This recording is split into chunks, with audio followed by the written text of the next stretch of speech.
అది కూడా ఎంత దుర్మార్గం అంటే పక్కనే లో జైలు ఉంది, అదే రామగుండం పోలీస్ కమిషనరేట్ పరిధిలో పెద్దపల్లిలో జైలు ఉంది, పక్కనే ఆసిఫాబాద్ లో జైలు ఉంది. 200 కిలోమీటర్ల దూరంలో ఆదిలాబాద్ లో అంటే మీ నిందాలో జైళ్లలో పెట్టడమో అక్రమ కేసుల ద్వారా ప్రజా తీర్పును కాలరాయగలుగుతారా? ప్రజాస్వామ్యంలో ప్రజా తీర్పును కాలరాసినప్పుడు పెద్ద ఎత్తున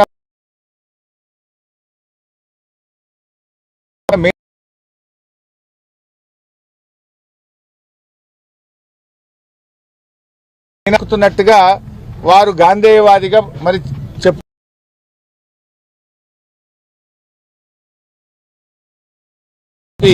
నేను వారిని అడుగుతా ఉన్నా. రాహుల్ గాంధీ గారు దేశంలో ఎక్కడ పోయినా రాజ్యాంగం చేతిలో పట్టుకొని తిరుగు. రాజ్యాంగం ఏమైంది? 14 కౌన్సిలర్లు బీఆర్ఎస్ పార్టీని గెలిపించారు, 7 మాత్రమే కాంగ్రెస్ పార్టీ గెలిచింది. మరి మీ రాజ్యాంగం ఏమైంది? ఈ రాష్ట్రంలో పట్టపగలు రాజ్యాంగం ఉంటే రాహుల్ గాంధీ గారు ఎందుకు స్పందించరు? చెరకదిప్పుతున్న ఈ రాష్ట్ర ఇన్ఛార్జ్ మీనాక్షి నటరాజన్ గారు ఎందుకు స్పందించరు? ఓటరు తీర్పును కాదని పోలీసుని నమ్ముకొని ఇలా రాజకీయం నడుపుతా ఉన్నారు. మంత్రి వివేక్ గారు, మీ ప్రజలు మీ ఓటర్లు తీర్పిచ్చారు, దాన్ని మీరు శిరసావహించాలి. ప్రజా తీర్పును కాలరాసే విధంగా పోలీసు లాఠీని అడ్డం పెట్టుకొని ఈ రాజకీయం చేయడం ఏంది?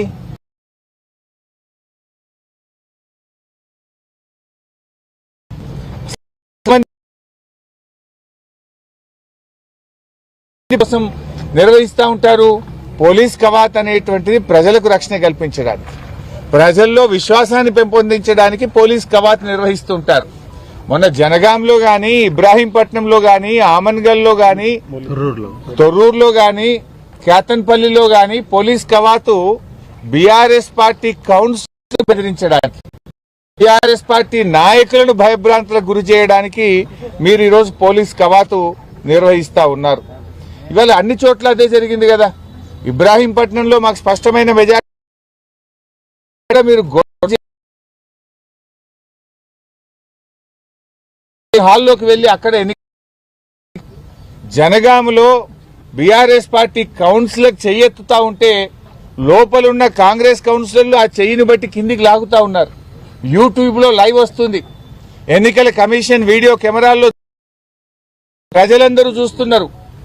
గెలిచిన బీఆర్ఎస్ కౌన్సిలర్ చెయ్యెత్తుతుంటే లోపలున్న కాంగ్రెస్ కౌన్సిలర్లు మహిళా కౌన్సిలర్ చెయ్యి పట్టుకొని కిందికి లాగుతా ఉంటే ఇంక ఇదేం ప్రజాస్వామ్యము, ఇదేం ఎన్నిక?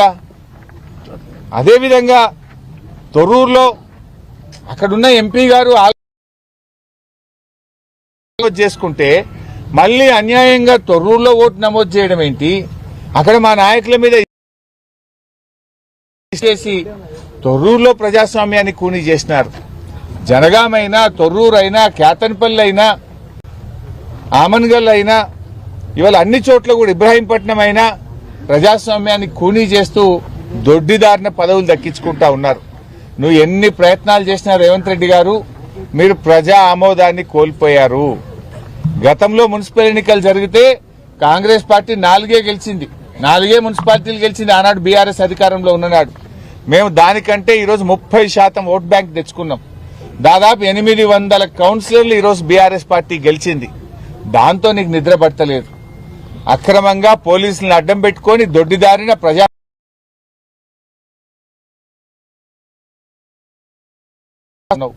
కానీ దేనికైనా కొంత హద్దులు ఉంటాయి.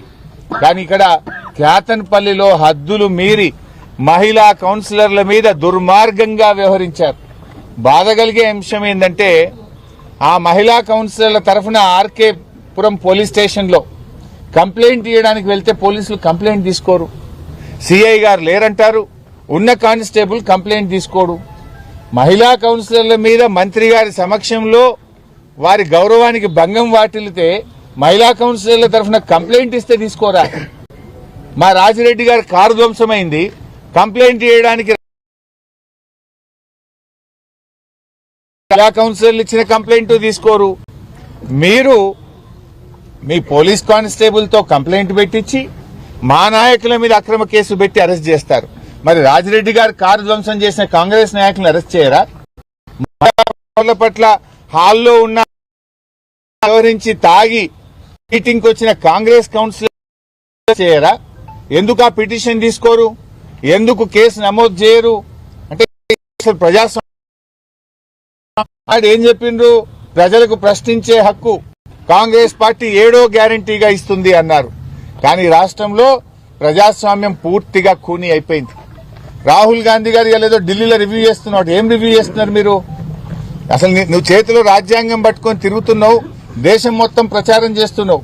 నీ రాష్ట్రంలో అధికారంలో ఉన్న కాంగ్రెస్ పార్టీ రాజ్యాంగాన్ని ప్రజాస్వామ్యాన్ని ఖూనీ చేస్తుంటే నిన్ను ఎట్లా నమ్ముతారు? నువ్వు ప్రశ్నించు నీ రేవంత్ రెడ్డిని. ఏం రివ్యూ చేస్తున్నావు నేను అడుగుతా ఉన్నా. ఇలా పోలీసు అధికారులకు కూడా మేము చెప్పేది ఒక్కటే, అధికారం శాశ్వతం కాదు.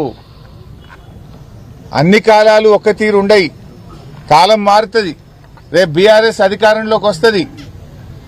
చట్టాన్ని అతిక్రమించి పరిధులు దాటి బీఆర్ఎస్ నాయకుల పట్ల అతిగా వ్యవహరించిన పోలీస్ అధికారులకు కూడా రేపు తగిన విధంగా వారు మరి చట్టంగా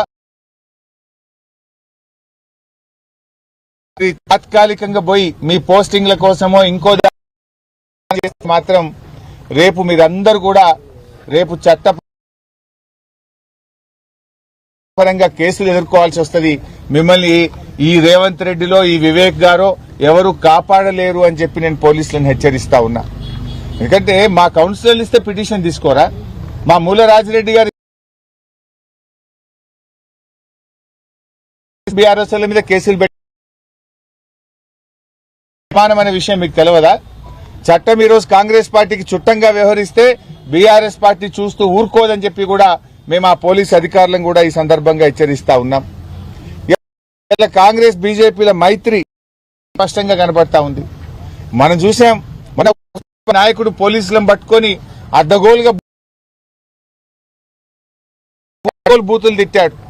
మరి ఆ కాంగ్రెస్ నాయకుడు అరెస్ట్ కాలే ఇవాళ వరకు, ఆ బీజేపీ నాయకుడు ఈ రోజు వరకు అరెస్ట్ కాలే. మీడియాలో టీవీల్లో అందరం చూసాం కదా. డ్యూటీలో ఉన్న పోలీస్ అధికారులను పట్టుకొని కాంగ్రెస్ బీజేపీ నాయకులు అడ్డగోలుగా బూతులు తిట్టినా డ్యూటీలో ఉన్న నియమ నిబంధనలు ఉల్లంఘించి ఈ రోజు వరకు కాంగ్రెస్ నాయకులు